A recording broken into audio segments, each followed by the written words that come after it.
Hello everyone, we are going to do a quick, well, as quick as we can, overview of a couple of hag lairs. I find the hag lairs to be a fair bit of fun with how they're done in Neverwinter, and this is part of their new Sharandar content. The Sharandar being, we've talked about it in a couple streams before, you can check out. We talked about how the elves live in Neverwinter Wood. In fact, let's go ahead and take a look at the Neverwinter campaign setting book, which is what lays all of this out. And what we see is there is an area known as Neverwinter Wood, which is not far from the city of Neverwinter. And this area is a very ancient area, going back to really almost as far back as you can go in the Forgotten Realms. You have this area, this wood, and this nation of elves that live there. We've talked about it in other streams extensively, but eventually what happens is that it comes under threat, both in the physical world, like what we're looking at on the map, and in what is called the Feywild. And this was a sort of interesting thing because a book that's coming out very soon is all about Feywild adventures. And so this seems to maybe sort of tie into that, this extension of Sharandar. So we are going to jump right in with, in fact, let me, one more thing here. So you can see me a little better. So yeah, so we're going to take a look at, I'm going to take my drow elf here, and we're going to visit the Elven lands and go into the first of these hags. Now, if you know much about hags, hags tend to live in what's called a coven. They don't necessarily have to work in a group of three, but they often do. They may have some distance from each other, but they usually congregate at some point, and a coven, 3 hags together, is quite powerful indeed. So that is going to be part of what we're going to look at. Is we're going to look at a trilogy of hags and see what the hags are doing in each of these situations. So let's start at a first hag then. This is actually a surprisingly hard area to take on. So my drow is going to sneak past all these various folks. And nope, I don't want to go there. I want to come over here past all of these. Sneaking. And to get to this area here. Now, while nobody is attacking me, which will hopefully last a little longer, I'll bring up the map so you can appreciate sort of where we are. There are 3 areas that are part of the Sharandar zone. And we are right now in this upper area over here. You can see me standing there. And what we do at the beginning is we come into these ruins and we find out that somebody is commanding all of these forces of evil fae. And we trace that back to find that the source is this terrible hag here. So we're going to go into the lair. And spoiler alert, as we look into other issues in other areas, we find other hags are, in fact, 3 of them are behind all of this. And then we continue to unravel the mystery. This is a great way to do things adventure-wise. I love the idea of peeling back layers, or what sometimes here called wheels within wheels. So you think that you're solving the riddle, the mystery of what's going on. It's a hag, and then, oh, wait, but there's another. And then, well, who's commanding the hags? And so that's a lot of fun. As soon as we load here, there's some really nice visuals as usual in this area when we come in. So we have this sort of decoration. You can see bones hanging from the walls, this sort of like antler decoration, very kind of cool. And we will face off against some of the red caps that are involved. But let's talk a little bit about the hags as we do it. I'll remind myself how I'm set up. Okay, that should work. So hags are deal makers. They like to offer people something and take way more in exchange. That's what they tend to do. It's sort of like a devil tends to be like you bargain with a devil and you will get what you want. Because the devil's sort of clever enough to offer you something that's really shouldn't be worth it, or they're going to win. They will win kind of no matter what happens. But a hag is really out to trick you and fool you, and how they're likely to twist the deal and turn it into what they want. So you can see we're fighting some red caps, some trolls, They have various kind of neat abilities they do. The trolls tend to charge you. You can see I just got pounded into the ground, and then again by the Cyclops. Neverwinter is a game sometimes really loves to just pound on you through like conditions. You see my health dropping rapidly, drink a potion. So they'll do things like beat you down to the ground, and before you can stand up, they will then do a smash. Sometimes you get beaten up, especially by things like wolves, which I always think is really not cool, because they shouldn't be that good. Cyclops I can buy into a little more. But yeah, so we're fighting some fell trolls, and we're fighting a Cyclops, which we just saw tumble to the ground. But yeah, this whole area can be surprisingly hard. You see now, right after that wave, we get these red caps. Red caps have some great lore too.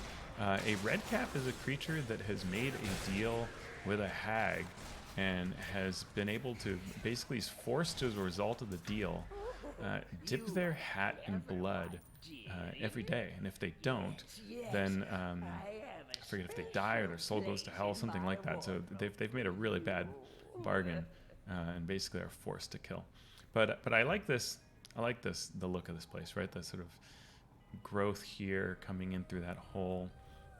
These sort of decorations, and the idea that sort of some kind of weird sludge, and the idea that yeah, you can see it's actually spilling out of that barrel, like deliberately poisoning the land.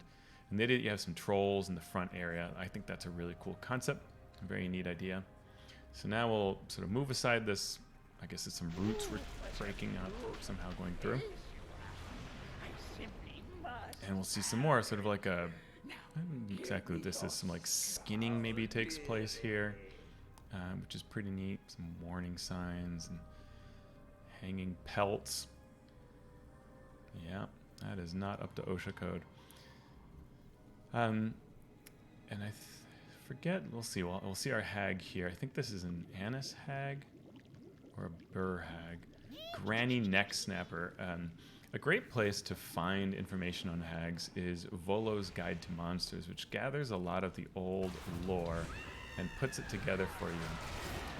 So we see that not only do we have Granny Neck Snapper we've got to contend with, but she does some pretty neat things. You know, sends out this kind of caustic pool at us.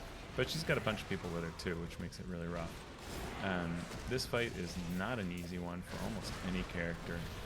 A lot of times if you watch me play, I'm sort of doing older content, and I talk about how, well, this was once harder, but now it's easy. No, this is hard. It's not impossible to die in this area.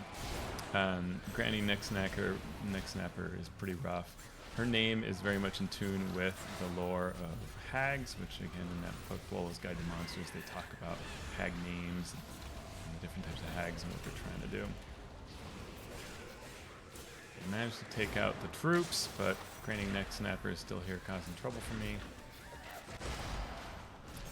We do not have to completely, as you'll see, defeat Granny Neck Snapper, but we have to bring her hit points pretty low in order for it to work.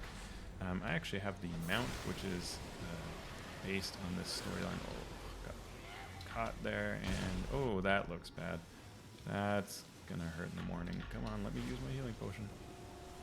Game does really like dazing you, unfortunately. Yeah, you almost snapped my neck.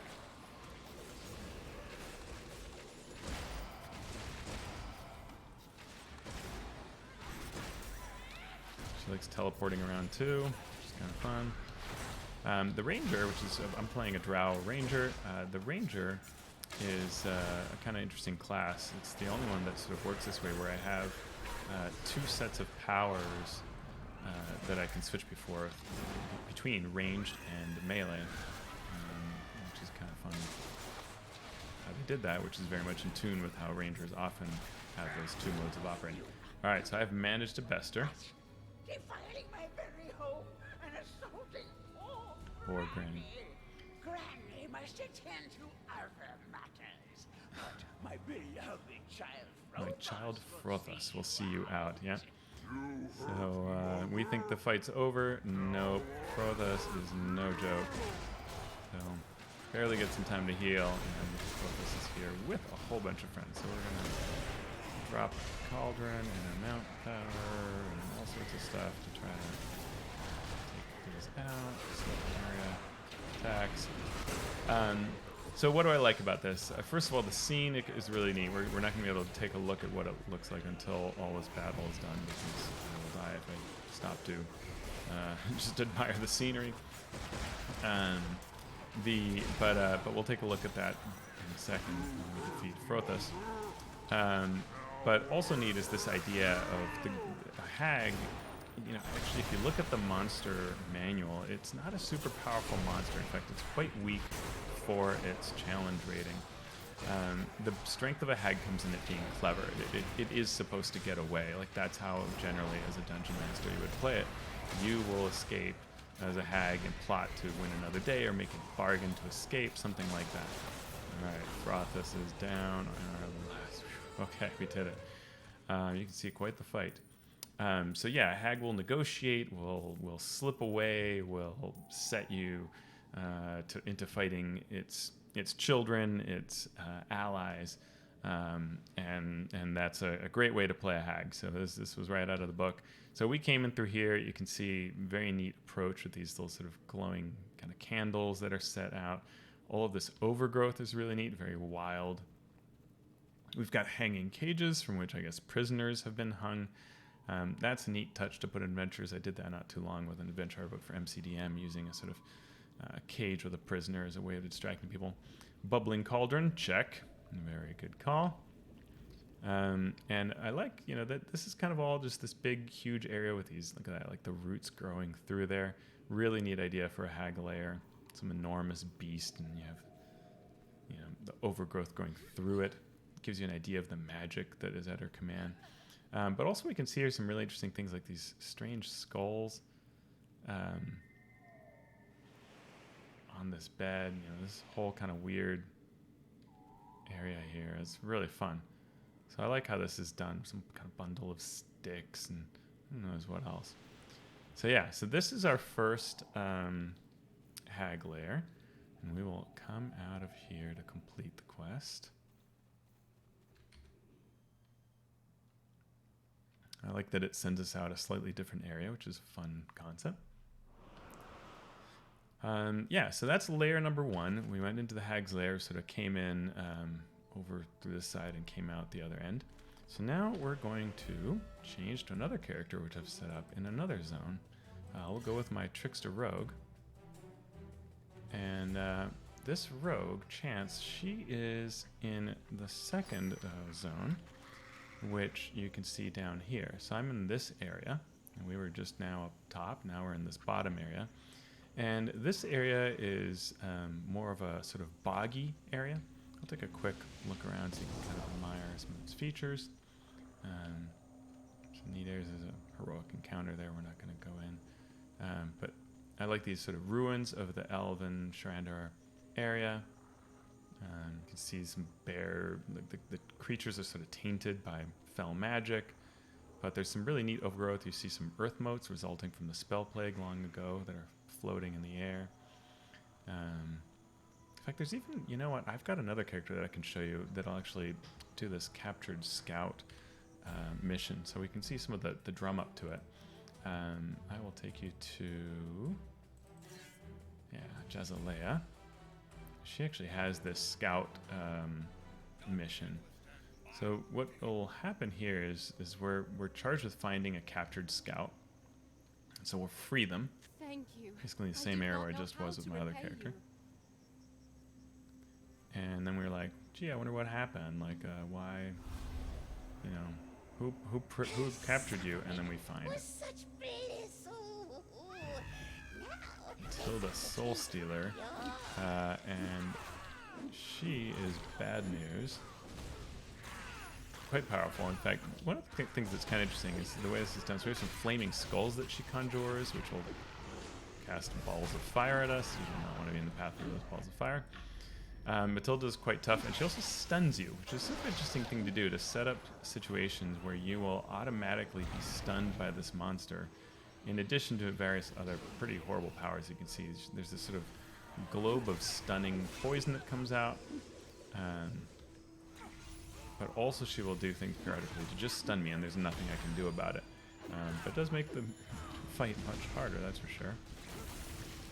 I'm playing with a paladin here, which allows me to invoke a number of kind of powers.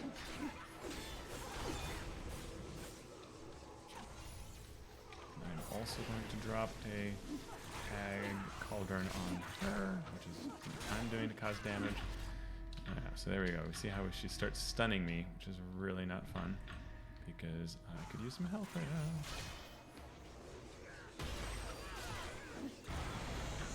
And so what's happening here is she is actually fading to the ethereal plane. You'll see sort of little wisps of her, but she has gone off to the ethereal plane, and so I can't quite see her.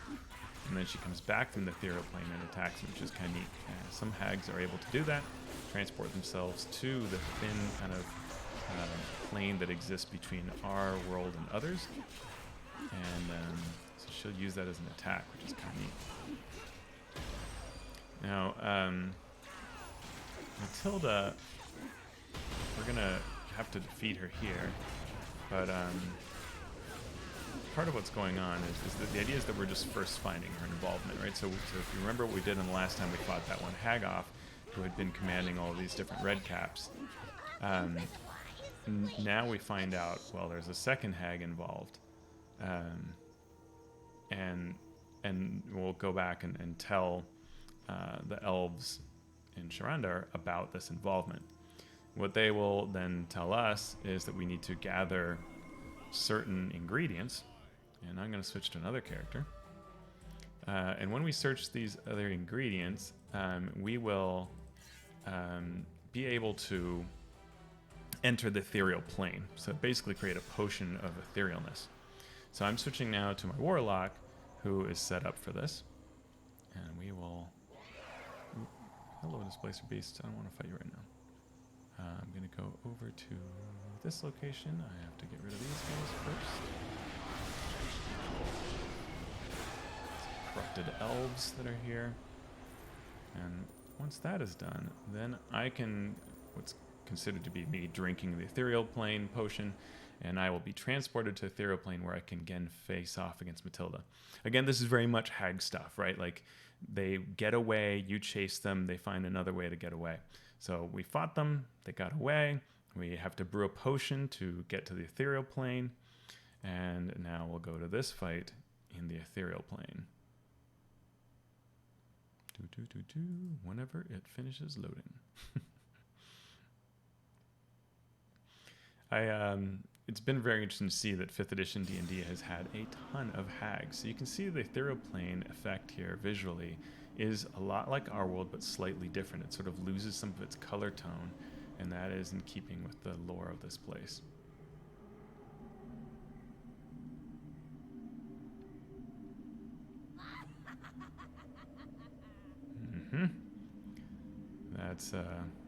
That's her villain speech right there. It's just a mad cackle.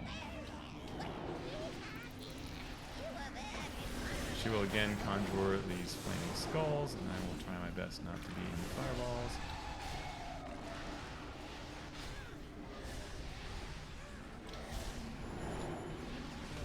Matilda, it's a little harder to see because this whole visual of the ethereal plane, but she does conjure this sort of falling acid. I don't even know what that is, but it's bad.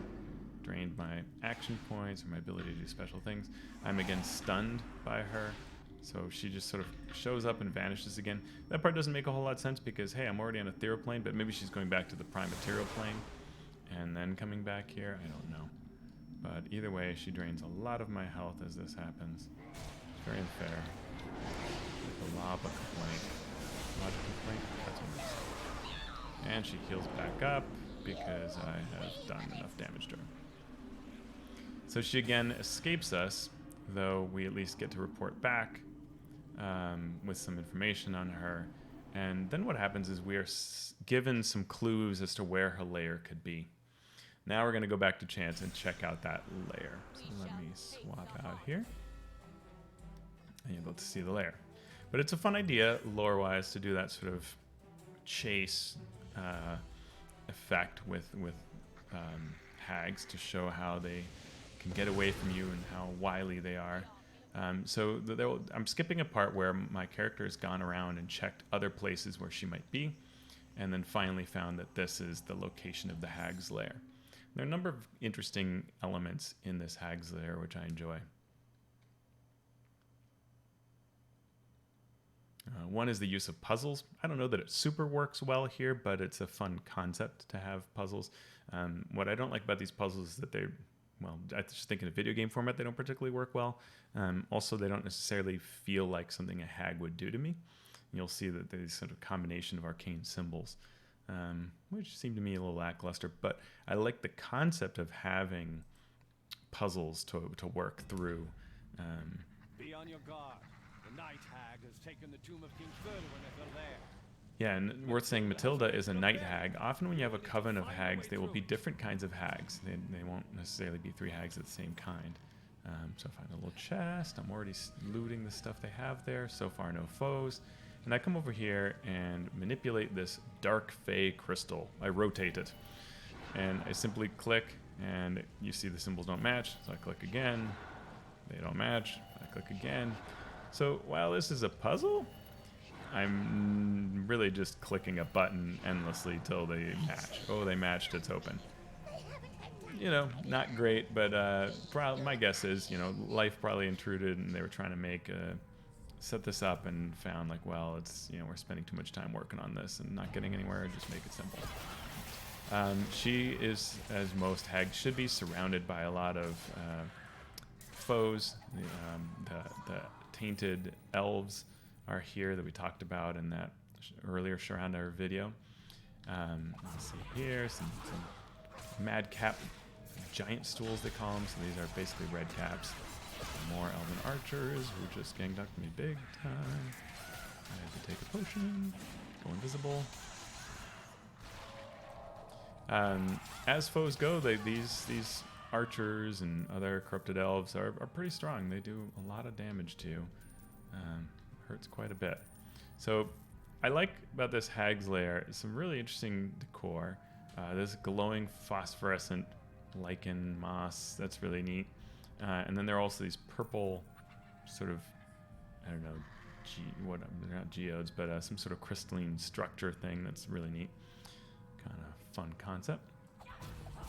So as we go through, there's this sense of like doorways. We can't go through those doors, but there's that sense that it's bigger than the area we're seeing, and our troops are coming at us. As I was saying before, hags are actually quite weak. Like if they were to just stand there toe to toe with you and fight you, it's not going to go well.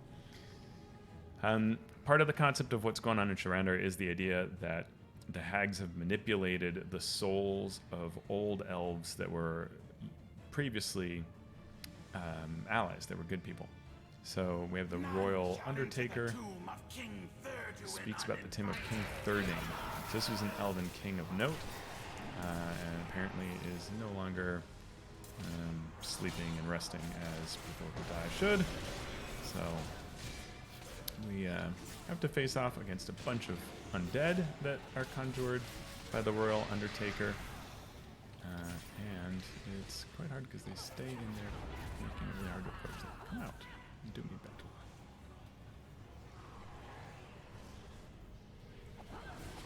So my companion is fighting it, keeping it in.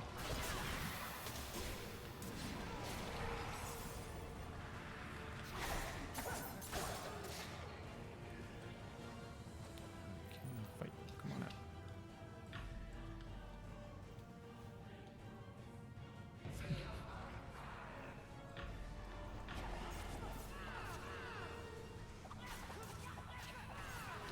Apparently we'll have to fight in this narrow bottleneck area. Oh, there we go. Moving out of it. Good. No, don't go back.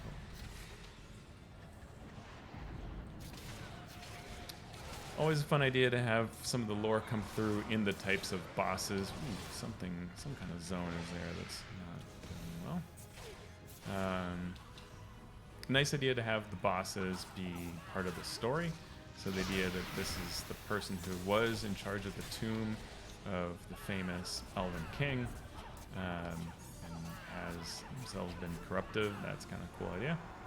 Looks like another really bad zone. Come out of this area.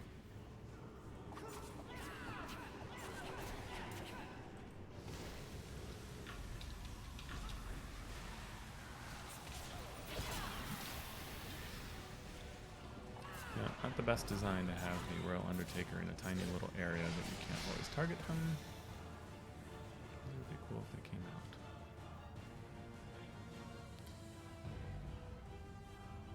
Come chase me.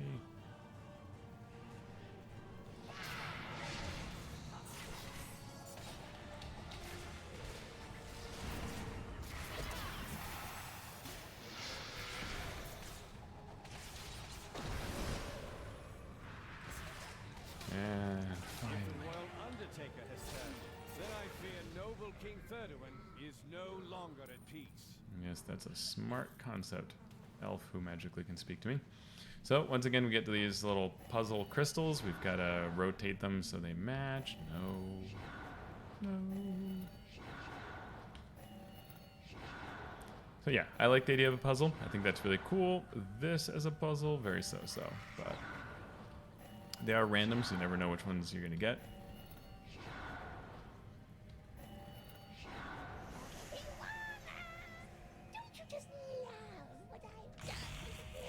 I don't know that I do love what you've done with the place, Tilda. Decaying warriors.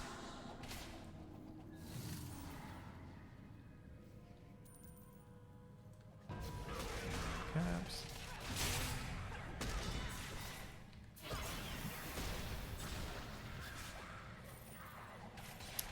This little area is kind of neat. The overgrowth that is all around is cool looking. And, oh, more bad guys there. I thought there were some more of you.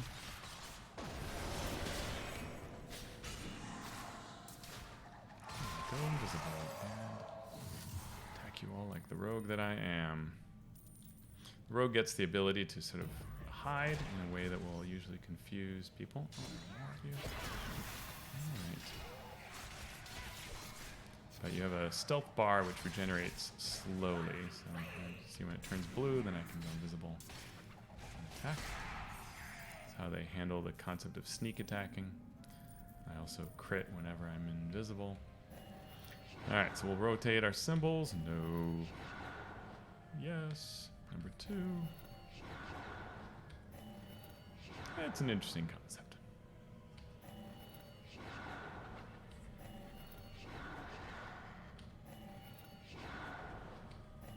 This is the third and final area.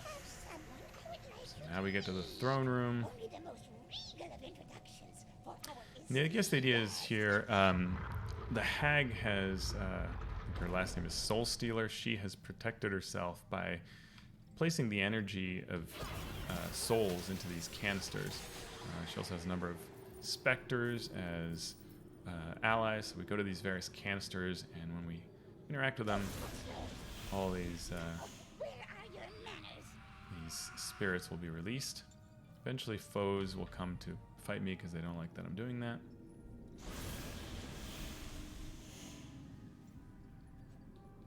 Let's see what's coming over here.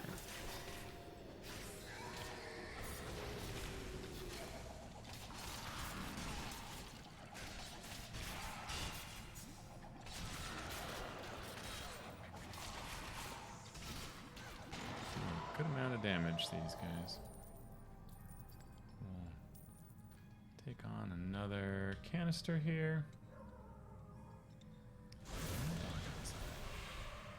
So we've got 3 of 6, so let's keep going. Specters can be tough, they can drain a lot of your health, but if you kill them off fast enough, then it's not a problem. 4, 5. I normally like these mechanics. I think it's a little interesting that you can do this and not actually be in battle. And there's a treasure chest. I think it's fun when in a battle you have to do things like release the spirits. I think those are really neat mechanics to have. See her throne here is really neat looking. Kind of all covered over in these some kind of weird masses. Oh.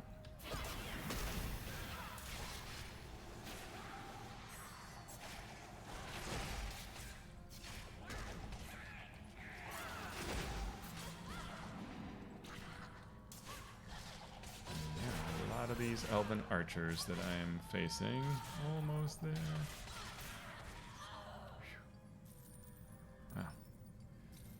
So I want to heal up a bit before I trigger this last one. I got a lot of potions, so there we go. All right, we'll release the last of the potions, and we get a cutscene.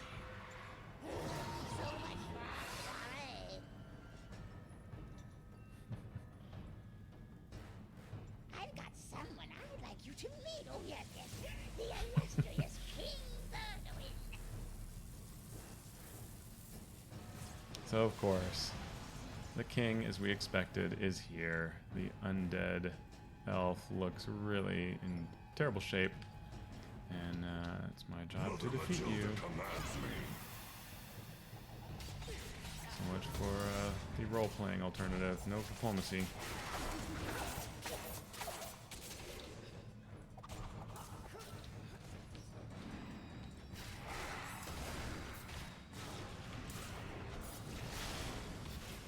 I'll do our best to drop some AoE and boost my abilities. Oh, ow. King Thurduin does some good job of beating out at you with a number of attacks, but if we stay focused... King Bernwyn defeated. Oh, what an old bag of bones. I'll deal with you myself. Yeah, so you say. Is Matilda gonna come out and face me?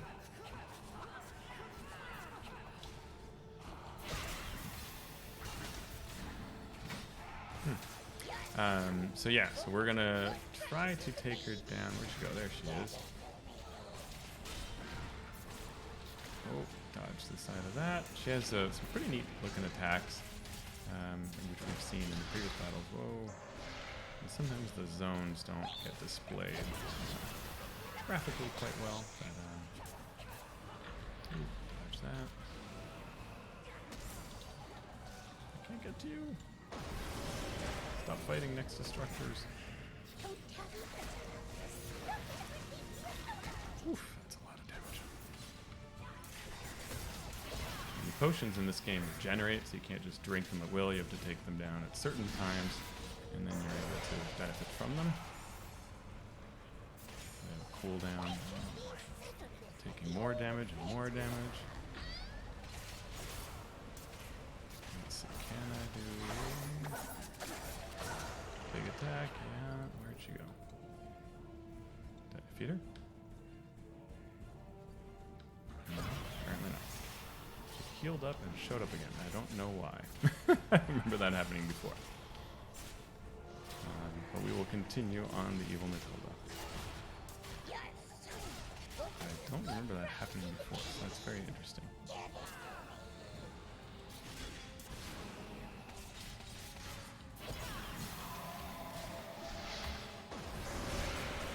I'm not opposed to monsters that can totally heal themselves up from nothing, but I don't think that was intended. At least I don't remember it happening before. I can throw daggers from afar, which is good when these monsters summon these really bad zones.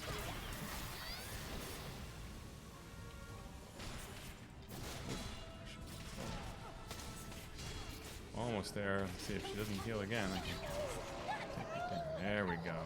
There's so much more to do. They have some very funny things they say. Alright, so we have managed to defeat her. One thing that you can do that's kind of fun is you can choose to sit in King Thurduin's throne. When you do that, some elves show up and get angry at you because you dared to sit on the throne. The first time you do it, you get a title, which is kind of fun.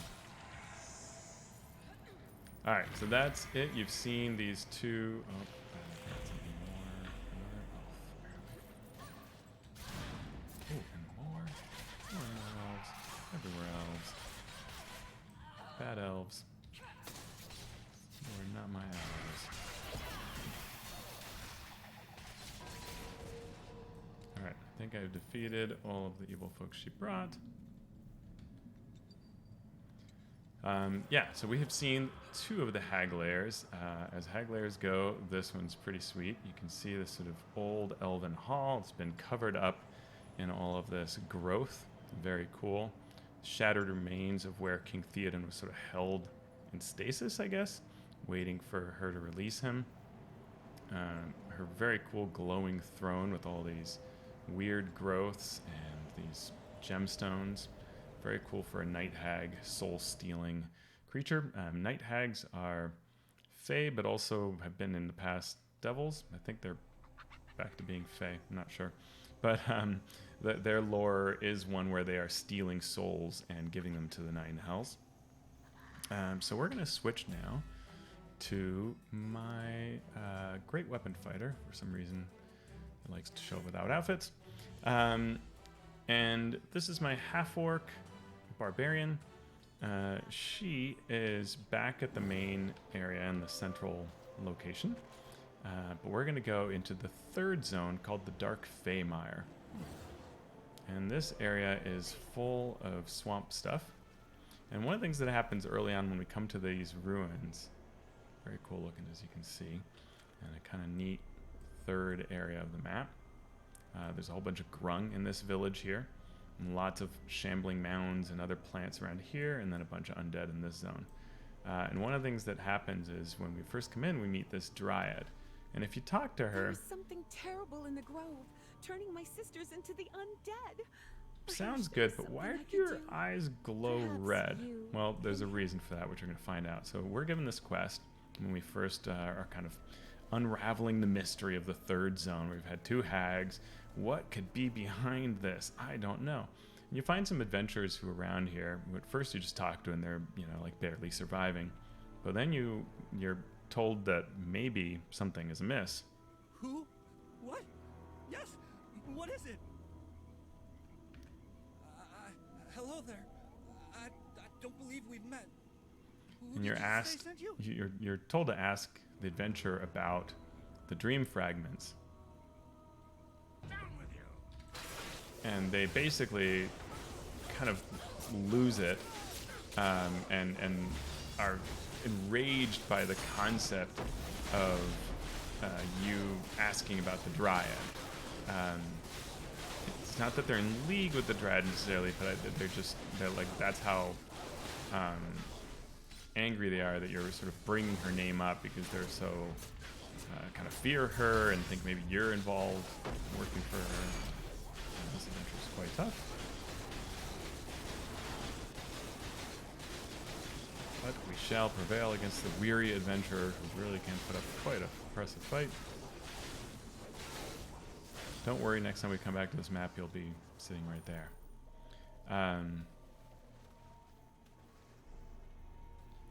So we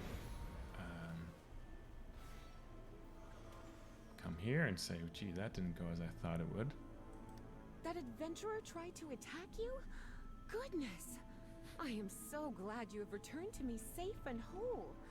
So strange that the attack happened after you showed him those corrupted fragments. Right. The dryads of the grove come to It's a you little and bit are of a, telling you the way this is set up is a little sort of Please, silly. do not turn us It's a little aside. kind of obvious, the kind of things that are going on. But I like the idea that we are told, the idea of hags corrupting those around them, and that those that we may think are allies are actually working with the dryad and are part of the problem that we're facing. I think that is a very neat concept. So when we are doing these quests, we are told to, I think we're going to this cave.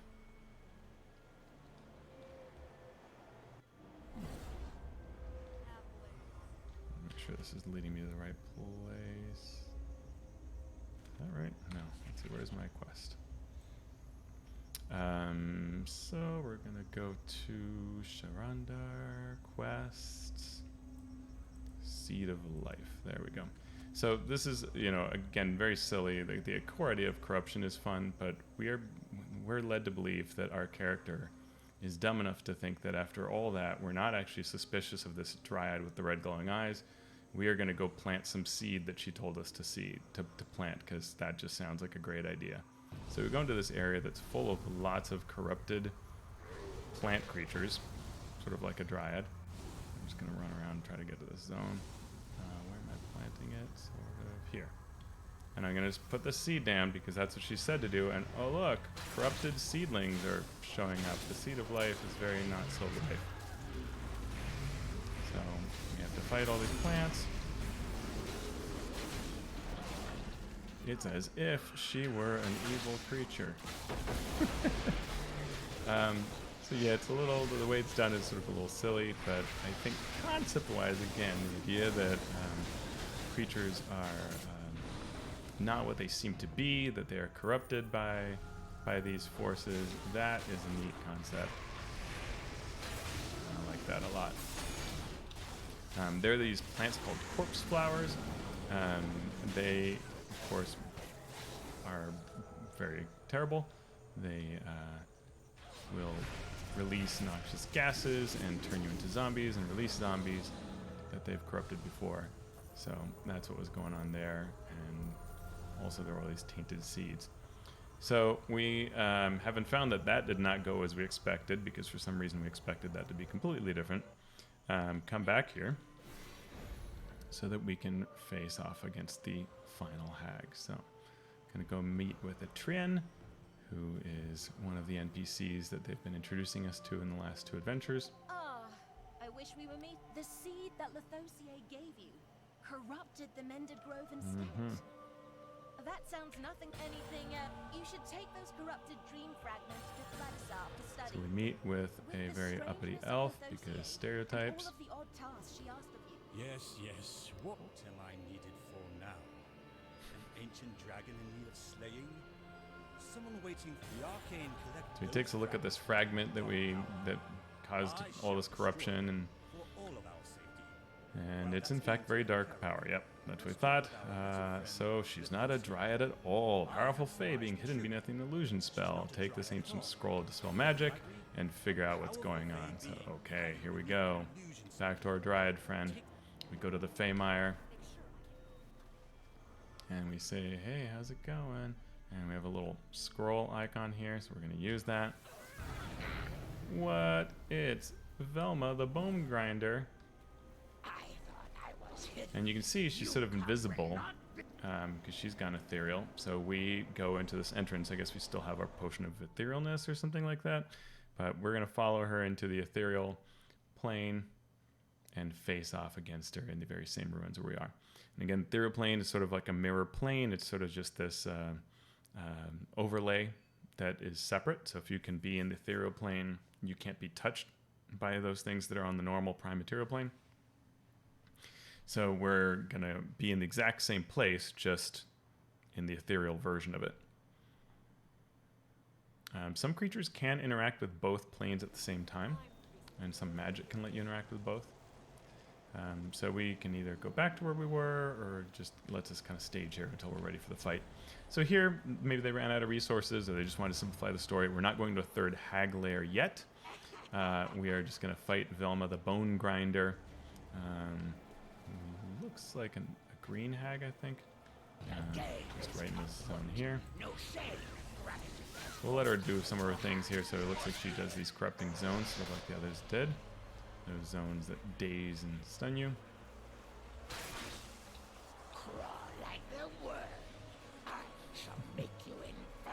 Talks a little bit like Yoda. So very similar attacks to what we saw with the Night Hag. Though in D&D they're quite different, and they do a lot of spell casting. Where did she go?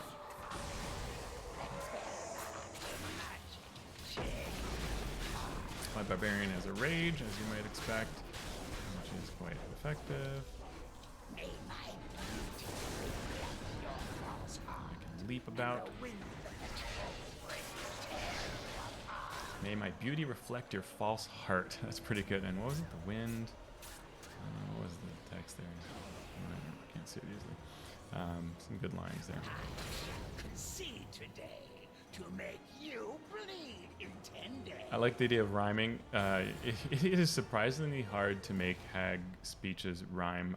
I took it upon myself to do that when I wrote an adventure for Dwarven Forge that you can get for free at the Dwarven Forge website, where I tried to make the lines that the hag said rhyme a lot, but then I realized DMs actually would have to ad-lib rhyming. So what I did was try to back off of that and not make everything rhyme, but have some rhyming pieces, and then just suggest that when DMs can, they can just make the rhyming happen, because it'll get kind of impossible if I realized I could set them up to fail, and I don't want to do that. I want empowered dungeon masters, not make them feel bad. So that was the third hag. Later we will peel back in a different video. I might peel back the very ending of it so you can see how this all ends, because it goes through a sort of convoluted process of investigating where we go from here. When we turn this in, a green hag. Oh, I couldn't have. How could I have not seen this coming? We must have a coven on our hands. You know, really. Good job at figuring that out. So we go and turn in our quest to these various allies and progress. I wish you were not going to believe this. And we get the idea of meeting her as a sort of recurring quest. But later we'll see they'll take us back to other hag lairs again, and that'll set us up for the very end of the campaign. So I hope that's been of interest to sort of see how how Neverwinter has depicted these different hags and their powers, and the idea of the stories around the hags and how to approach them. There's some neat elements there that are worth borrowing, just as we talked before about Sharandar itself, where we are right now. This sort of elven land and the stories of it there's some really neat pieces there that are worth borrowing, and always in Neverwinter these visuals that are really quite impressive that can really be worth it. So I hope you have enjoyed the stream. If you have any questions about hags, any ideas on how to run them, let's talk. So you can reach me on Twitter at Alphastream. You can go to my blog, alphastream.org, and reach me through the contact form. You will also find there that you can get the free rules for collaborative campaign creation by subscribing to my mailing list. And you'll also then get all of my blog entries. The one I most recently wrote is all about what to do as you get older as a gamer in the tabletop role-playing game area. You can also buy the various adventures that I have. You can get, as I mentioned, a free one on the Dwarven Forge website, but you can also get my adventures at the DM's Guild website. And if you are interested in more of my streams, you can catch them all on my YouTube channel. The link is found on my Twitch stream. Thank you so much. I'll see you next time.